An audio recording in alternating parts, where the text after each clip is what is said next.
What's up and welcome back to another unboxing review with Gizmo Slip Tech. My name is Brandon and I am super happy to be showing you the Strix G16 from Asus today. This is the new 2023 version and it is clearly one of the very best mid to lower range budget options at $1329 right now. It is currently on sale and it is, I think, one of the most attractive laptops around that $1,300 price point. We'll go over a whole bunch of stuff today. So I've got the outline over here. We're gonna unbox the laptop. We're gonna check the laptop power adapter, check quality control of the laptop, do a flex test. We're gonna review the ports, test the keyboard and mouse, test the display, test the speakers, test the fan noise with decibel meter, test the full power CPU benchmarks, test the full power TimeSpy benchmarks, Apex Legends. We're gonna go into our game testing there. We got 10 games if you wanna see the games we're gonna test, and then we're gonna do a final summary of everything at the very end.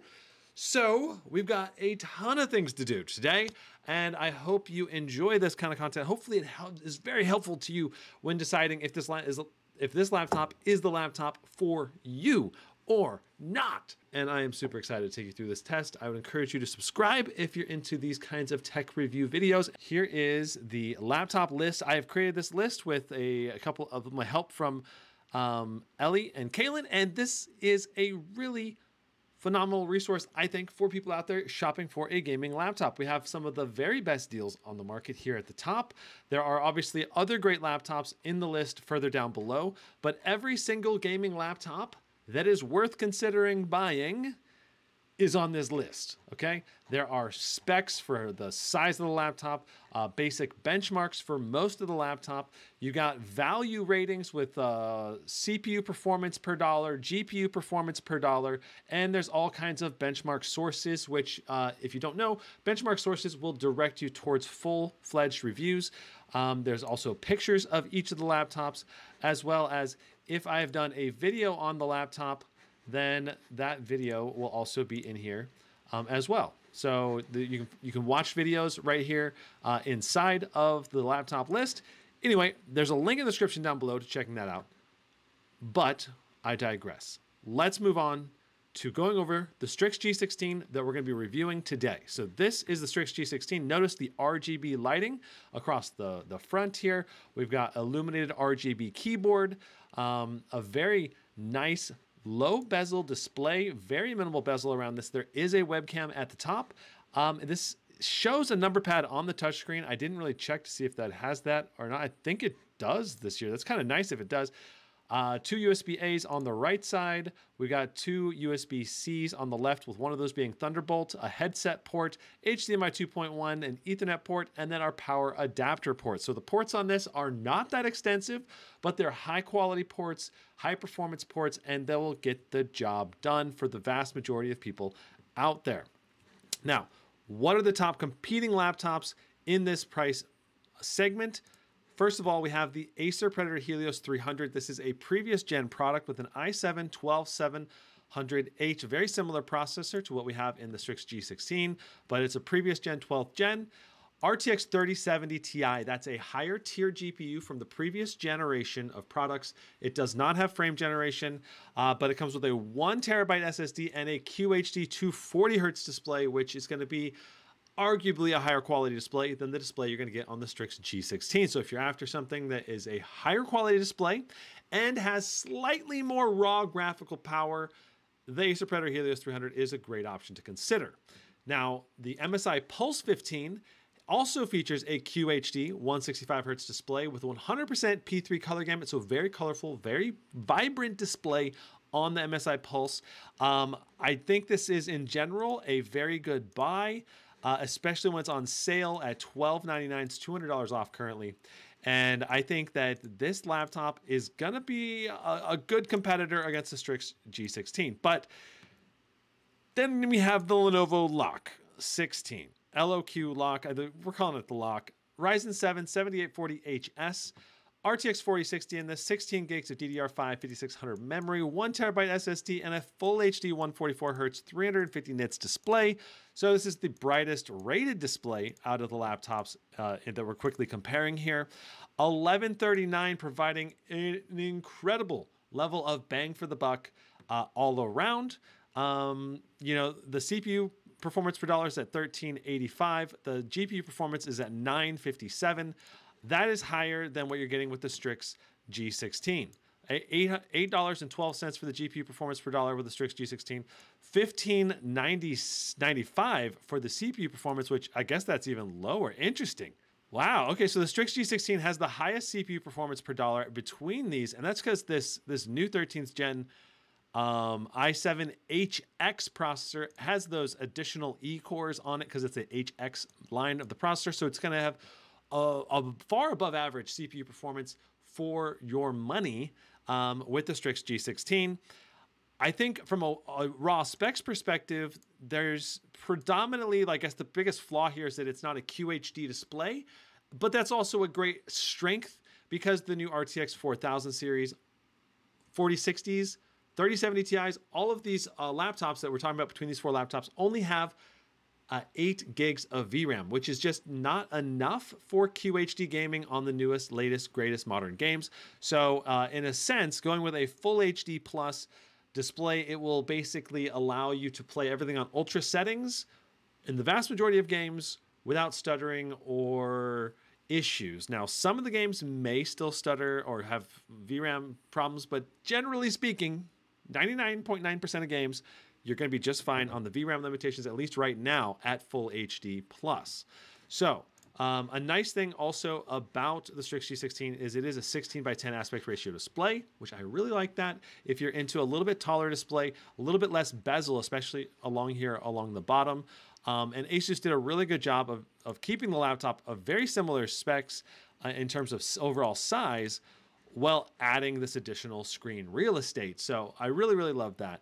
Here's the Strix G16. It's a very interesting boxing experience because you've got this nice ROG Strix logo on it. And then you go around the sides. You got this nice art on the back. I think that looks really cool. And then to actually take the laptop out, you open up the top. And you want to make sure that you open it the correct way, otherwise the laptop will flop out. Box out, right? So you just pull this right out and shabam, there's the laptop. Now you can pull this down, which gives you access to easily grabbing the laptop. I like that design. It's a pretty cool design choice. AC adapter, 280 watt power brick. This 280 watt power brick, I mean, that's a good sign indicating that you're gonna be able to pull a ton of wattage through the system, by the way.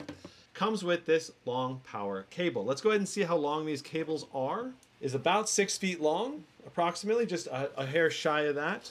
Then the power cable connected to the power adapter is about 4 feet long or so. So that's nice to see as well. So that's a pretty good cable length size. That'll get you onto a table, and then you can probably put this on the table most of the time. Once you get this on the table, you can use the long power cable to get you up there, basically. But generally speaking, you're probably not going to have the power adapter on the floor with the cable going up because it's just not long enough. Looks like we've got some warranty information.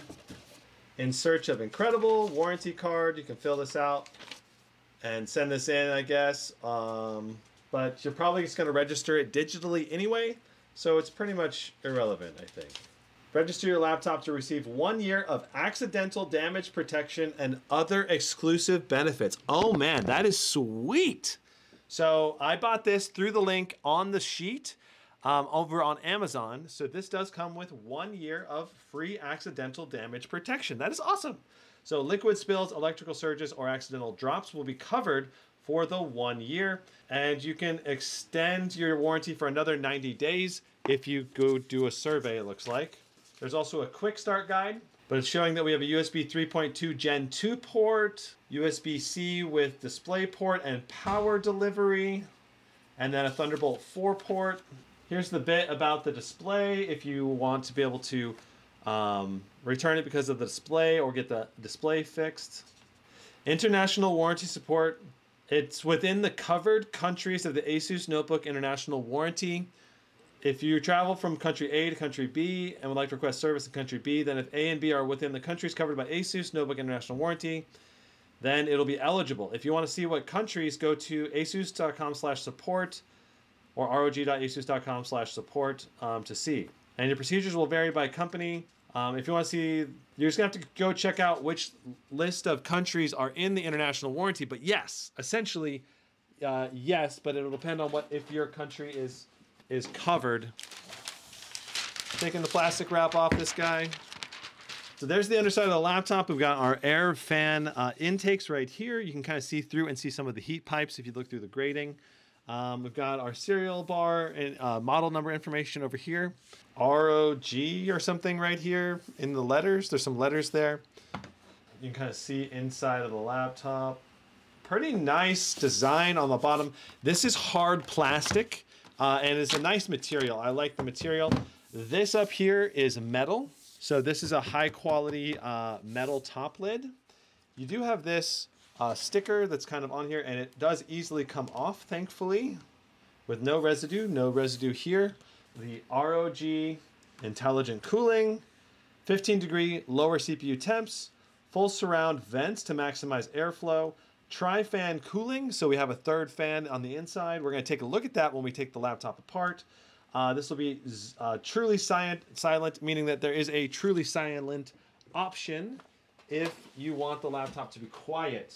From a product design standpoint, we have the entire rear of the device being fan exhaust. That is a significant change from previous generations because this is now a more heavily focused laptop on your exhaust and cooling and heat dispersion than the previous generation, because there was a lot of ports in the back here and there was just 2 vent fans on each side. So this is basically entirely focused on cooling the laptop as well as it possibly can be cooled. There was a felt cloth over the laptop itself. This is high quality material that Asus uses on their products, including this more mid-range to budget-friendly-ish, only at $1329. This is still like the same type of product you're gonna get on a, in terms of build quality, as a SCAR 16. Like this thing looks and feels just like a SCAR 16 on the outside. And I really like that. Like this thing just feels like a higher class of laptop than like the Acer Predator Helios Neo 16, which I have in the other room. The Acer Nitros, you know, like those laptops just don't have the same premium feel. Like this is like smooth finish here. It feels good. And it feels rigid and strong. And the trackpad also, I think, feels a bit a higher quality trackpad. It has, you know, it's a glass trackpad. A lot of the laptops around this price point are not glass. It's a large trackpad. Notice that I'm not seeing any button for the number pad, right? There's pictures, right? The pictures indicate that there is a number pad, but I'm not seeing it here. Going around the laptop, we got our flex test here. Very minimal flex. I'm pushing down really hard. Very minimal flex, a little more flex here, but not too much. In the corners, no flex. Along the top of the laptop, there's not too much flex either, just a little bit. Just a little bit more flex here, but almost none in the corner again. No flex in the corners. Going in between the touchpad and the keyboard, this is usually the weakest area of a laptop, and it is feeling pretty dang good. This is a great feeling keyboard. All right, I really like the feel of this keyboard. It is a nice layout with your home and page up buttons being full size over the arrow keys, and you just press this FN button plus the arrow key of of action of choice. You're trying to go home and or whatever. That works pretty well. We also have media key buttons for play, stop, backtrack, forward track. And then we have our F1 through 12 keys along the top, some additional volume, mic, mute buttons. Now, when we start the laptop up, there's going to be, I believe, a sound that occurs. Let's go ahead and get that going. All right, so notice the flash. It does a double flash on the red lights. Then we get our RGB. Another reason why I would probably consider this laptop over something like what Acer or MSI is offering around this price point. This RGB strip looks hella cool. It looks so freaking awesome. I think a lot of people are going to love that. And then we also have the, look at how bright and vibrant the keyboard backlight is on this unit. To me, at least, the backlighting on the key tops are not quite as cleanly backlit as what you're getting on like a Razer product, or maybe even many of the other products out there from other brands like Alienware, MSI. This is a weaker point, in my opinion, the actual lettering on the top of the keys here. I'll zoom in and show you what I mean. I believe you can see it. I mean, it doesn't look too bad, but like basically when the RGB lighting is in like the in-between zone phase, like look at this control, like right here. This is a good option, a good example. The control key right here, you can't see the full C, right? Like half the C is dim. And that's true, like the P on the print screen button, like that's dim. Like it's not being fully lit up on every single letter across the whole keyboard. It's just that's probably one of my only kind of semi gripes with the keyboard in general. Although otherwise, I think it's a really excellent keyboard. Is not something that, I don't know, it doesn't feel cheap. To me, it feels a good typing feel. It's got a great typing feel, and I think almost everyone's going to like this keyboard. And it's got a good layout overall. No number pad, and no number pad on the trackpad either. Only 2 stickers, I guess 3 stickers if you count the G-Sync sticker over here. So there's the RGB lighting. It looks freaking awesome, right? All right, it goes all the way around to the left and right sides. And then when we go to the actual keys, you can see that these 8 keys are actually translucent, as well as the space bar. But when you turn the backlighting off, you actually don't see the translucence generally. Like notice how they look like black keys now, just with white lettering. And now they look translucent. So if you have the keyboard backlight off, you're not going to see that at all. So if you're in a business meeting, the laptop will look pretty normal. Along the top, you can see the volume up, down, mic mute, fan profile switch button, and then the Armory Crate launch button. And also look at the F4, F2, F3, like the numbers on those F2, F3, F4s, they're just not lit up very well. Those backlights are just not pointed in super well, and that's kind of one of the areas of weakness of like it just doesn't feel super premium on the backlighting. Notice that they do the backlighting does time out after about 30 seconds. You got to press a key to get it back to come back. Time to bust out my iFixit toolkit that I've been using for years now. All right, so we've got looks like just Phillips head screws.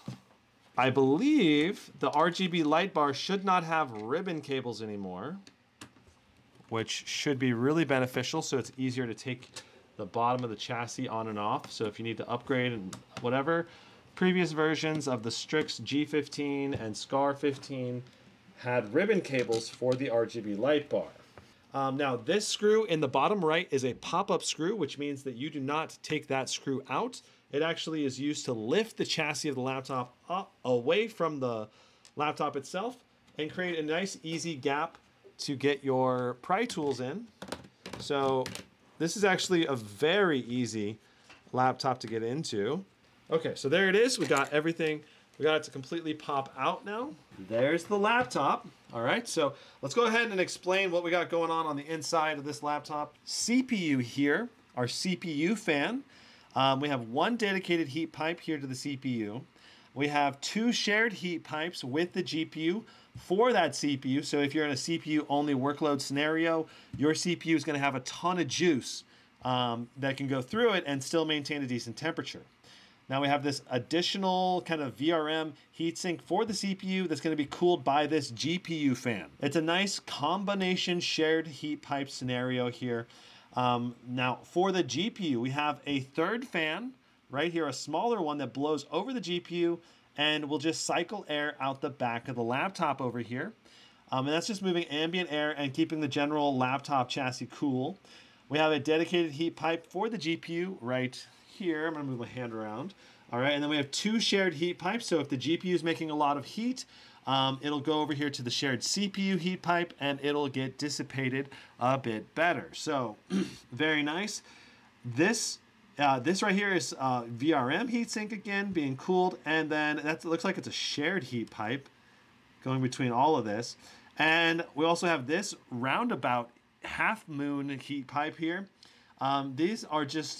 This is going to be generally cooling some of like the VRMs and other stuff around the GPU. The GPU, of course, is right here under this triple heat pipe area. And I really love Asus's heat pipe layout. It's one of the most extensive heat pipe layouts we've ever seen, and it is very effective at dissipating heat from the laptop, generally speaking. Now, notice that when these 2 big heat pipes that get a lot of the heat, when they come together at the edge of the fan, They also transmit heat to this heat pipe that goes across the back of the device here, and then goes out to the fins across everything. So that way it's using the entire length of the laptop chassis to dissipate heat, which is really freaking cool design. And it's the same design that they use on the SCAR 16 and the SCAR 18. M.2 slot right here, so you can put an SSD between this and right here, right above the Wi-Fi card. So it's an empty slot and it's available for upgrade out of the box. There's nothing in it. You can obviously also upgrade your Wi-Fi. There's the Wi-Fi card. Looks like it's an Intel model AX211. So that's a nice Wi-Fi card, better than some of the Realtek Wi-Fi cards in my opinion. You got 2 sticks of RAM right here, 2 SODIMM slots. All right, so 1 and 2. Micron memory, 8 gig, 1RX 16 PC5 4800. So this memory is rated for 4800 DDR5 memory. It's not rated for 5600 and only running at 4800, which is what we had on the SCAR series. Now we also have a Micron SSD right here, and it's a 512 gig Micron SSD that goes, it's a 2280 long guy here. And I would recommend upgrading that at some point down the line, or just getting a second one maybe for the other SSD slot. The last things that I want to point out is the battery is a 90 watt hour battery, a very big battery. And also we have notice the 2 big speakers here on the left and right sides. This is certainly above average sizing of speakers for this price range. Like the MSI Pulse 15 and some of the other laptops have much smaller speakers. So I'm hoping the quality of these speakers is going to be awesome and very loud, hopefully. Very nice. One thing I want to point out about this bottom design is this is partially why the chassis is so rigid with the Strix G16. We have multiple supports. We have support here, here, here, even in the middle.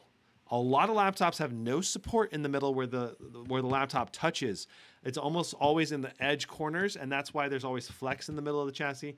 You also have some support here and in the far corners. Big rubber feet too, high quality rubber feet. I love to see it.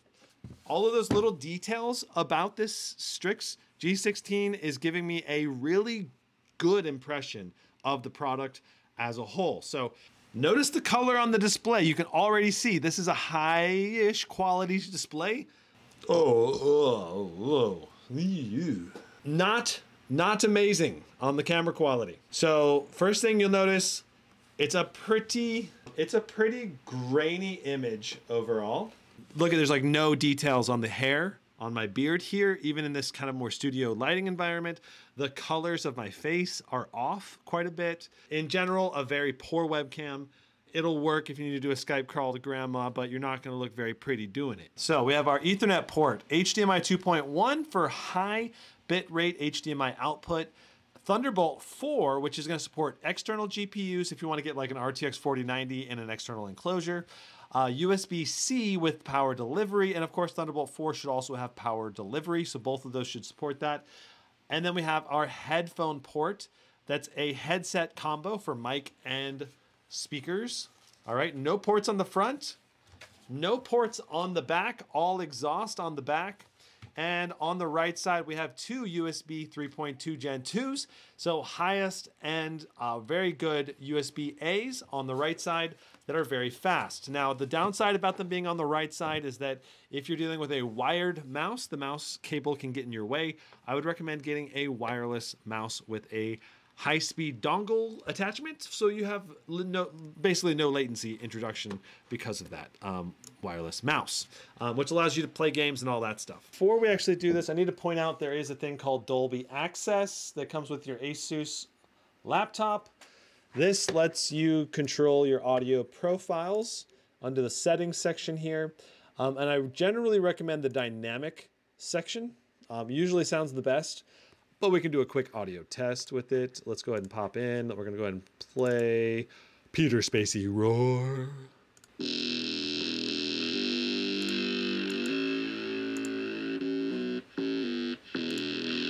Cool. So onto max net sound.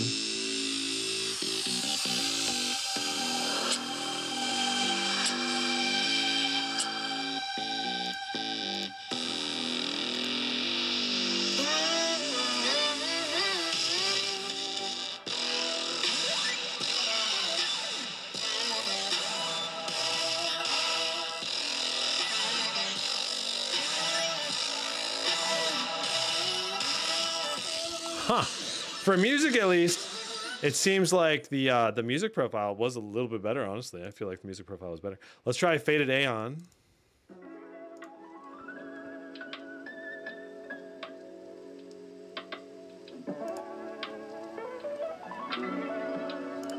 Yeah, I think the music balance profile was better.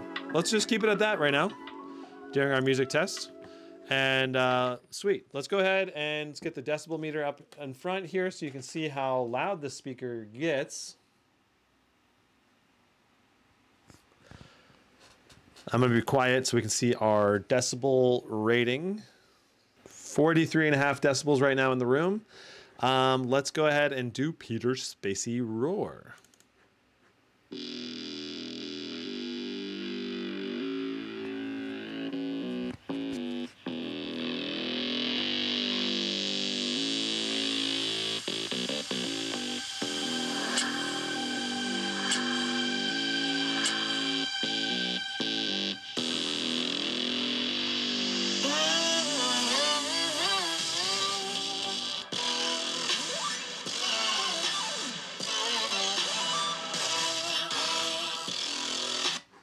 Okay, so definitely could have slightly better clarity, but there's noticeable bass. It's pretty dang clear. Let's try Faded Aeon Half-Life. Here we go.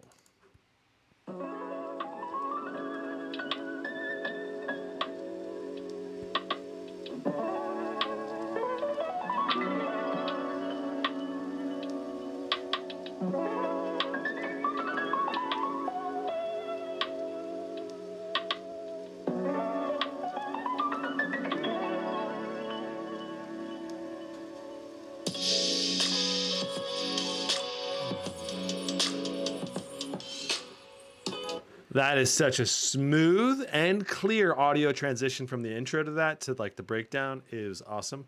Next up, we have La La La Love You Like by Deuce Williams. I love you like la la la la la la la la. I love you like la la la la la la la la. I love you like la la la la la la la la.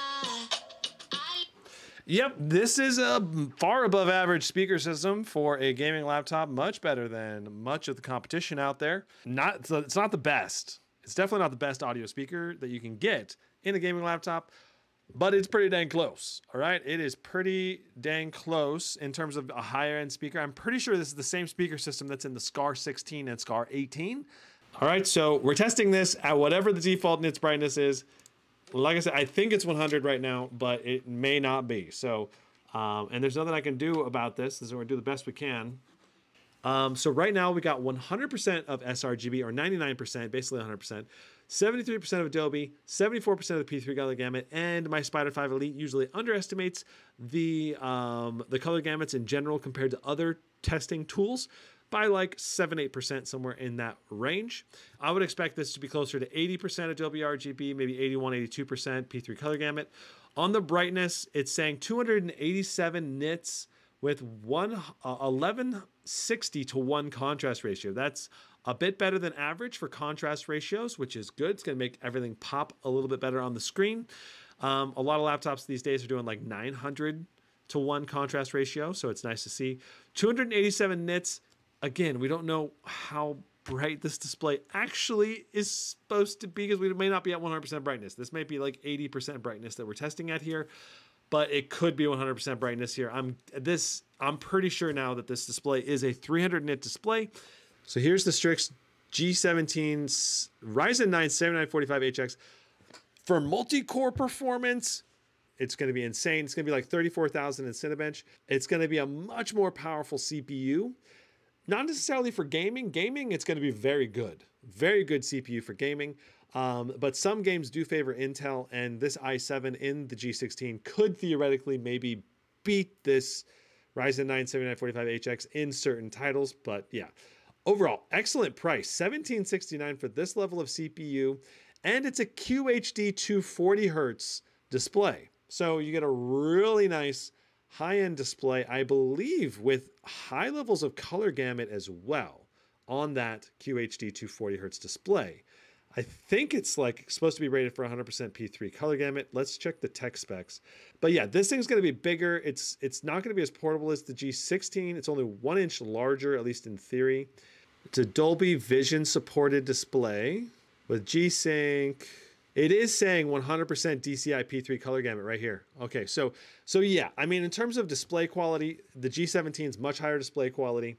The CPU is much more powerful, and you do get a bigger SSD in here. So for $430 more, I feel like that could be a worthy upgrade if you need the CPU performance, but it is kind of an overkill CPU for the amount of performance in the laptop itself. We already know the room decibel is about 43 and a half decibels. So we're gonna go and put this into silent mode, and then we'll see how loud silent mode is.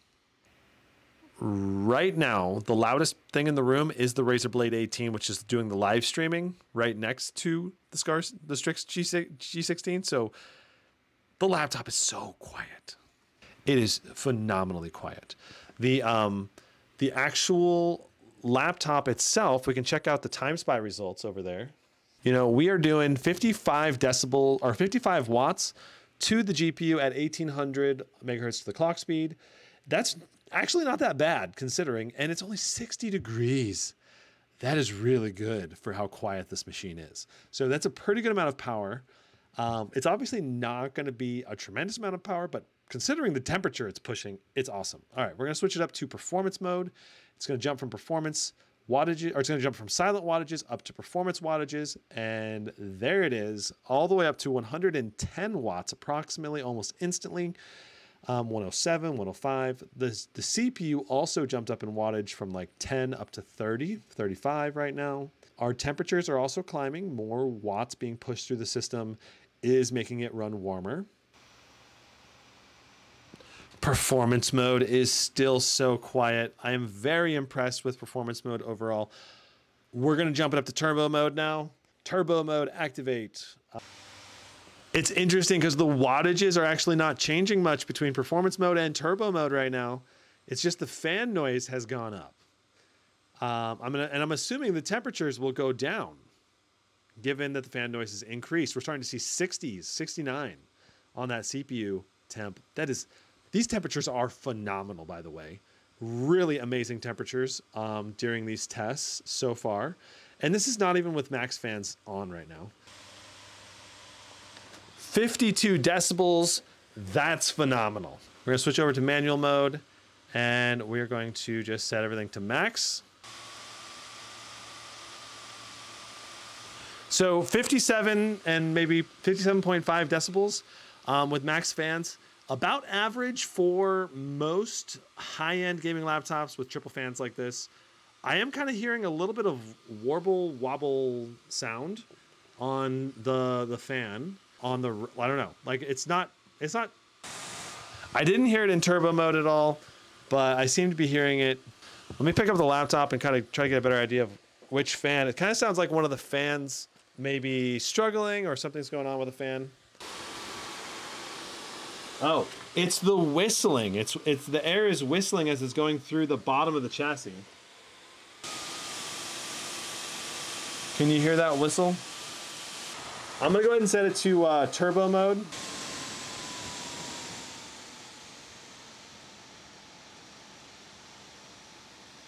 Yeah, in turbo mode, it goes away. That's a pretty, I've almost never heard, like it's literally a whistling sound. Almost never hear that. That's only in max fan mode. I don't know. If I was using this laptop, given the amazing cooling system this laptop has, you really don't need to run max fans with this laptop ever. Turbo fans are going to be awesome, and you're going to have good temperatures with that, I think. Our GPU is boosting to 2565 out of the box. That's really good base boost.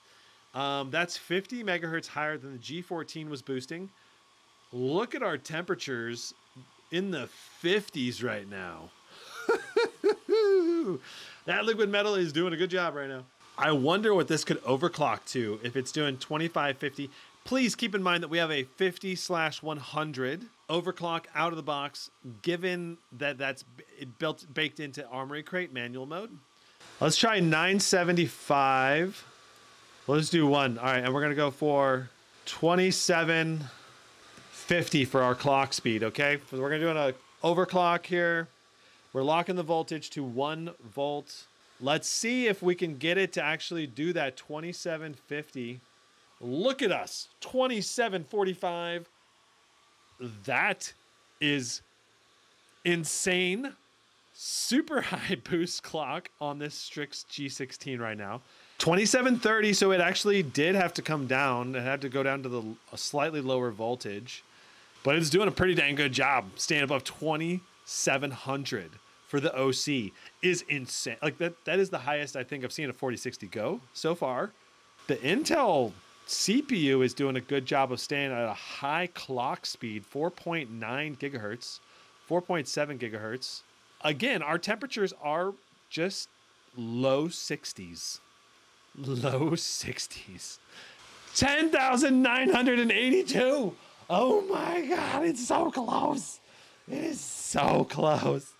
Oh, okay. It's basically 11K. All right. It's basically 11K. All right. My impression of the fan noise right now is that the only way I'd be able to deal with this type of like kind of whistling sound is if I had headphones.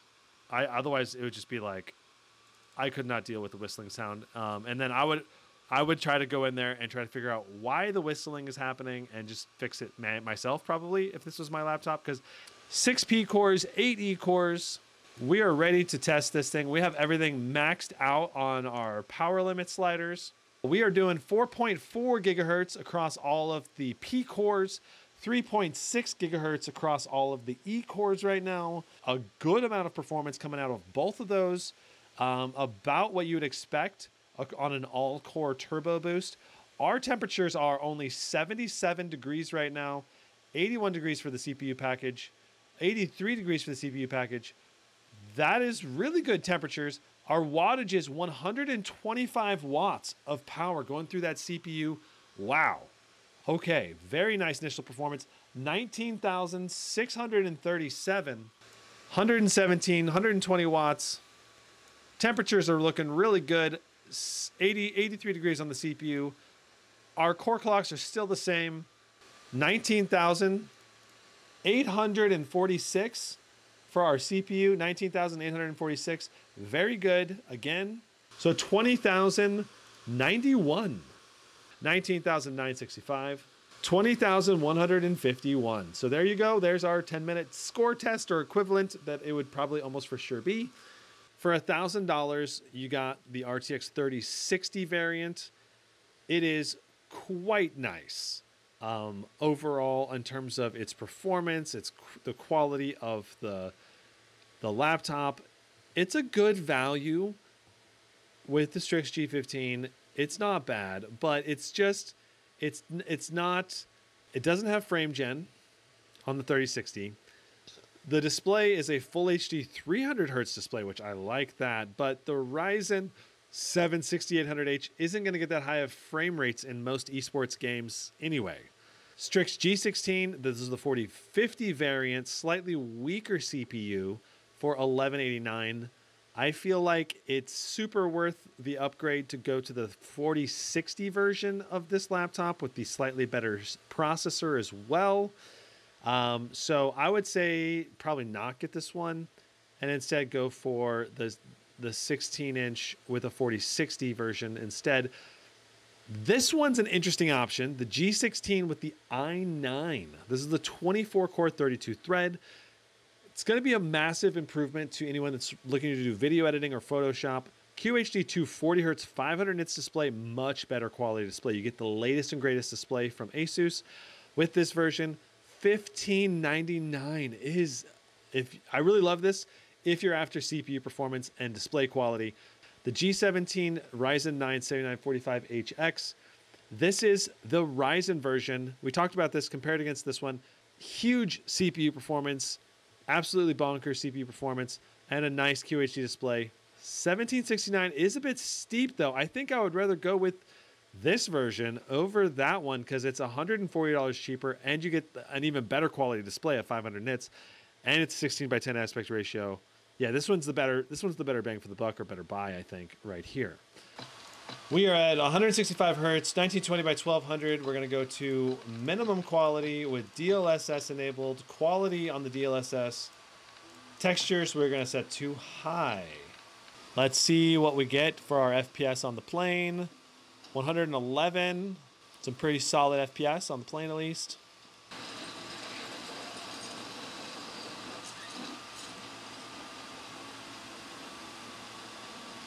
Man, I feel bad. Our buddy's gonna be like, "Where the heck are you going? Why are you just running across a bridge? What's wrong with you? I have such a dumb teammate." This is the Strix G16 4060 1080p. The GPU is only pulling 52 watts right now. It is crazy. Is this person dead already? How did you die already? Oh, I see an enemy. That does not help me. I killed someone with a pistol! Sit down! I think this is the first time I've ever killed someone with a pistol before in this game. So I gotta say, I was hoping we would get a bit more FPS than what we're getting, but it's very smooth. Like, the gameplay is very good here. 87 FPS in that zone, but the key thing is our 1% lows were excellent at like 57, 58 for our 1% lows. So the gameplay felt very smooth, very responsive across the board. Oh, it looks like we still have our overclock applied to the afterburner as well. Though this is a CPU-bound game anyway, so not really relevant.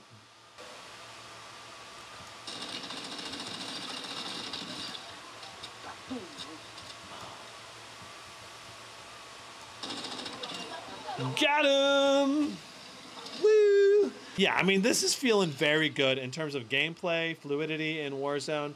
I kind of wish the FPS was a little bit higher, but that's where you kind of got to pay the bigger bucks and get a higher end CPU if you want to get higher FPS. God of War here, we're seeing some pretty dang good temps as well. 102 watts of power for the GPU, 61 watts for the CPU. That's very spicy. But our temps on the laptop are looking phenomenal. 67 for the GPU, 73 for the CPU. We're obviously just getting started, but I don't think we're going to get much higher than that. Here's our benchmarking run in God of War.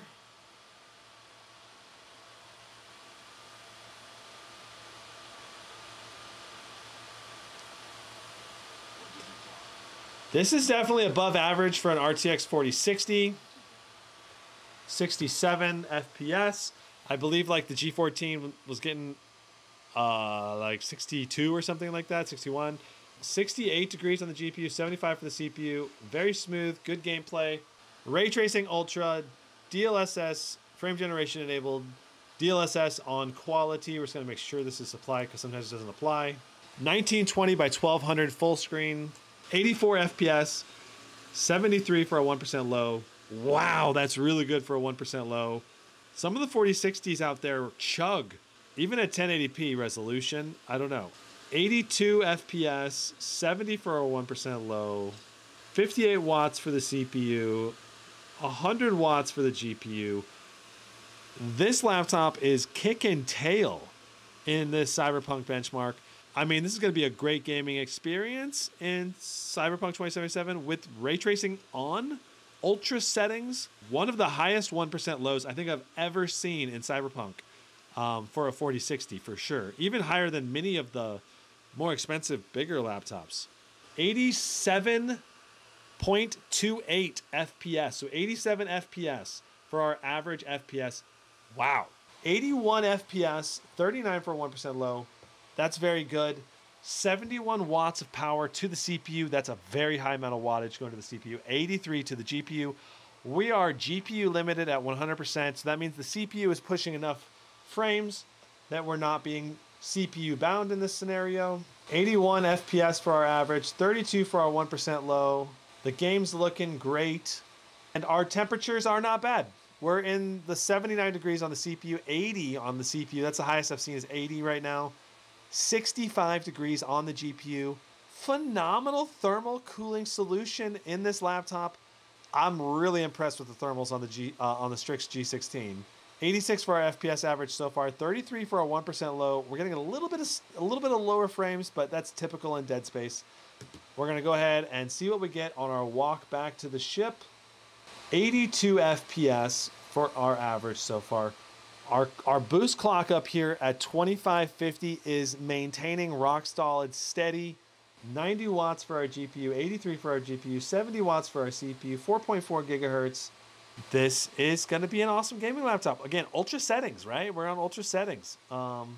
86 FPS, 33 for our 1% low. We're on high quality ray tracing settings. Frame generation is enabled with DLSS on quality.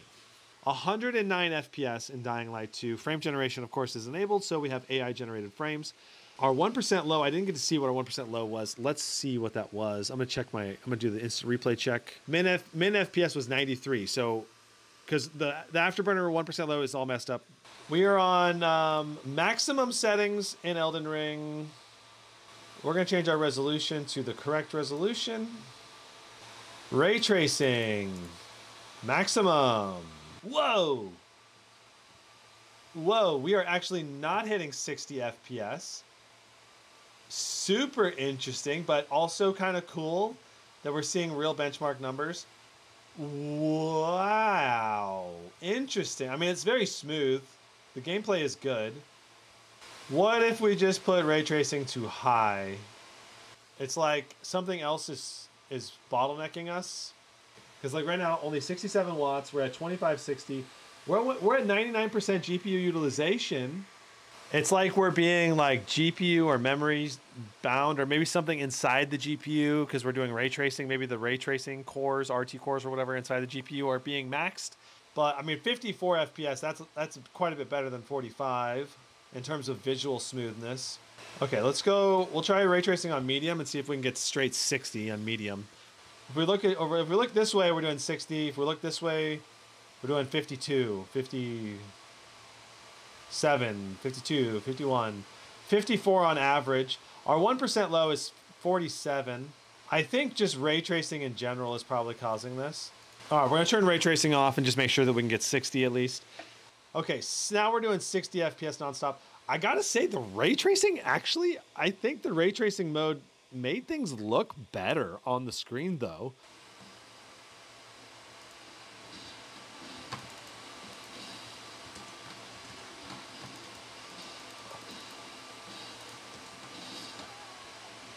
Kabam! He got me. Okay, so 60 FPS nonstop, easy without ray tracing enabled.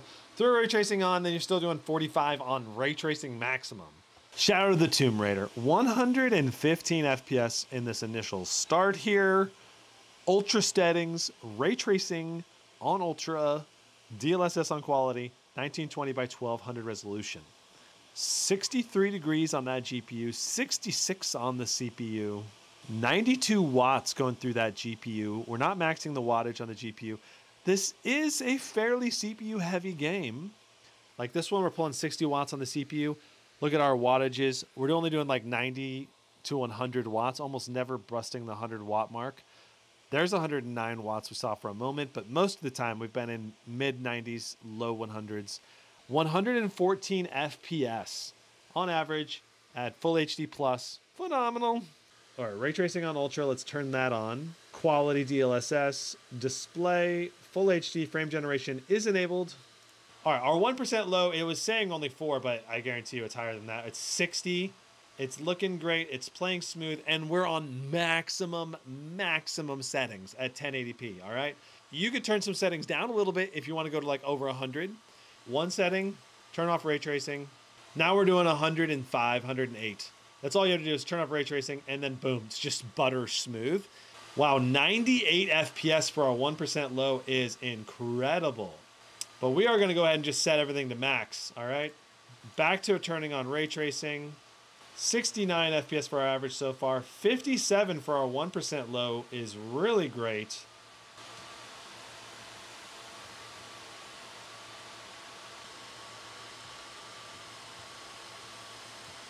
'81 FPS, 61 for our 1% lows. So good. 1920 by 1200, default high settings. Okay, so 500 FPS, 400 FPS. We're looking at the FPS chart down here. 400, 500, it's bouncing right around the 500 mark, 520 mark. Okay, inside of the smoke, let's see how low we go. All the way down to about 75. That's actually really good in smoke. 431 for our average in CSGO. Very good, obviously. Let's hop into an actual match here on Dust 2. Right here on Dust 2, we're doing 300, 400 FPS. This is feeling incredibly smooth. Like, I played hours and hours and hours of this game. 300 FPS, 200 FPS, you're going to hit the 165 hertz refresh rate pretty much all the time in CSGO, and maybe except for when you're in smokes. So, unboxing this laptop, the unboxing experience is pretty nice. It's got a pretty classy box. It comes with an accidental protection for 1 year. I love that. 1 year international warranty coverage. The laptop power adapter is pretty long, about 10 feet long, but I wish the cable from the power adapter to the laptop was a little bit longer. The quality control on the laptop was excellent. Super firm, rigid chassis, high quality materials on the laptop itself. It feels like a more expensive laptop than $1,329. Better than almost all laptops under $1,500. The keyboard feels good. The RGB backlighting could be better. The trackpad is glass. It feels very good. Premium trackpad. I had no problems with the trackpad or the keyboard, aside from the keyboard backlighting not being as good as I would love. The RGB on this thing is awesome. It's a great RGB experience if you're after something that has bright, vibrant lights on it. It's better RGB than almost everything around this price point. Almost all the other laptops around this price point cut RGB out because it's too much cost to add to the price of the laptop, and then they end up having to jack the price of the whole laptop up. I'm amazed that Asus was able to offer this laptop at the price that we're seeing it. Display test did 287 nits brightness. For some reason, the display on this laptop is not changing brightness. Some update is going to come through and probably fix it from Asus at some point in the near future. Not that big a deal, but just know that our display test may not be perfectly accurate. Now we got 100% sRGB, about 80% Adobe, and P3 color gamut, which is very good. It's a very good display. The contrast ratio 1100 is also very good.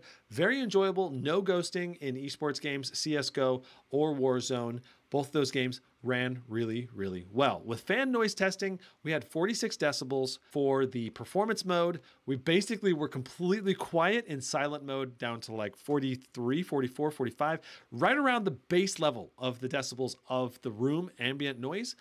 And that's really, really good. Performance mode and silent mode are still going to be enough performance to play a lot of games, especially lighter weight games. If you tweak the settings down just a little bit, you're going to be able to play on like medium high settings in completely silent mode with the speakers on this that are really good. Very immersive speakers.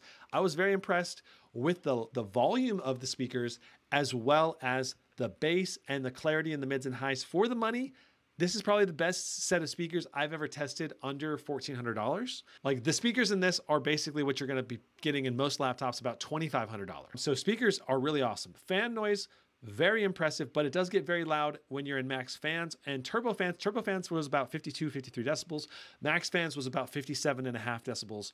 Call of Duty Warzone 2, we were getting like 87 to 90 FPS. 1% low was at like 60 to 70 FPS. Very good, very smooth, very good gameplay. God of War, excellent gaming performance, 67 FPS. Trying to remember these numbers off the top of my head, but our 1% low was also excellent. Great gaming experience in God of War. Cyberpunk 2077, I think we had 87 FPS. Ultra settings maxed out on all of these games, by the way, except for Warzone. Warzone on the lower side. But we got to run Elden Ring, which we were able to get 60 FPS on max settings. Ray tracing enabled, we were getting like 45, 47 FPS, and then as reduced ray tracing down, we were able to get more and more. Dead Space, we got 87, I believe, FPS. Very good performance, perfectly playable, ultra settings. Dying Light 2, phenomenal FPS, over 100, I think it was 109. To Shadow the Tomb Raider, 114 FPS. That's phenomenal. Witcher 3, we were getting around 81, 82 in my typical test, but we were able to tweak the settings down a little bit, and then we were getting like over 100 just by disabling ray tracing. That one setting, disabling ray tracing, over 100 FPS. This laptop, the biggest flaw with it that I had was the whistling sound that was coming from the bottom of the laptop. It was distracting, and it was not as prevalent when we were in performance or turbo mode. And this laptop, because it was designed to run RTX 4080 and 4090s in the thermal cooling solution that this has, you can easily get basically max performance in performance mode where the fans are super quiet and you're not going to hear that. Now, I did not hear any coil whine on this unit while we tested it today, and I was paying attention and looking for it at multiple points. I think what's happening is either there's a whistling coming from the fans on the inside with the air moving through the chassis, or on one of the intakes or outtakes. It's just causing a fan. And I would just try, if this was my laptop, I would try to zero in on what's causing it, and then just try to make whatever gap is doing the whistling a little bit wider with like a screwdriver or like a little tiny drill or something, or a little scalpel tool. The whistling can just be fixed by switching to performance mode or running your manual fans with lower fan speeds, and you're still going to get great temps. Can I recommend this laptop?